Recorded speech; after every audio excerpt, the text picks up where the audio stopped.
Hi, it's Paul Meredith, mortgage broker with CitiCan Financial and author of the Amazon #1 best-selling book, Beat the Bank: How to Win the Mortgage Game in Canada. I wanted to talk to you about negotiating a lower price with the seller based on something that you found on the property inspection. Now, this is something that is quite commonly done, but it's very important that you run this by your mortgage professional first before you start negotiating with the seller.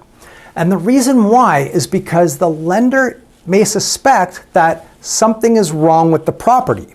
Well, there is something wrong with the property. That's why you're asking for a lower price.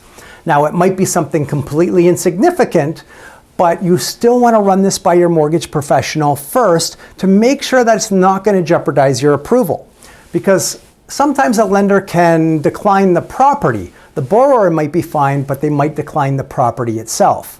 So as soon as you ask for a price drop, the lender's going to want to know what's wrong with that property. They're then going to ask for a copy of the property inspection, which they're then going to go through with a fine-tooth comb. Now, a lender could end up asking for the deficiencies to be repaired prior to your actual closing date. Or they may want to hold some money back before closing so you can repair it afterwards. That way they can ensure that these are being repaired. So that means you're going to have to come up with additional money at closing to cover you for this difference. Or they could end up declining the mortgage altogether. They might want nothing to do with that property. If they suspect that it's a safety issue or there's some kind of structural issue with the property, then they could end up declining it altogether.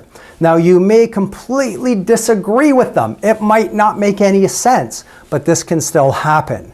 So that's why before you start negotiating with the seller, make sure you let your mortgage professional know what your plans are before you start making any changes. That way you can ensure that you aren't going to have any problems and that everything's going to run smoothly for you. Please leave any questions or comments below, and I'm always happy to help you out.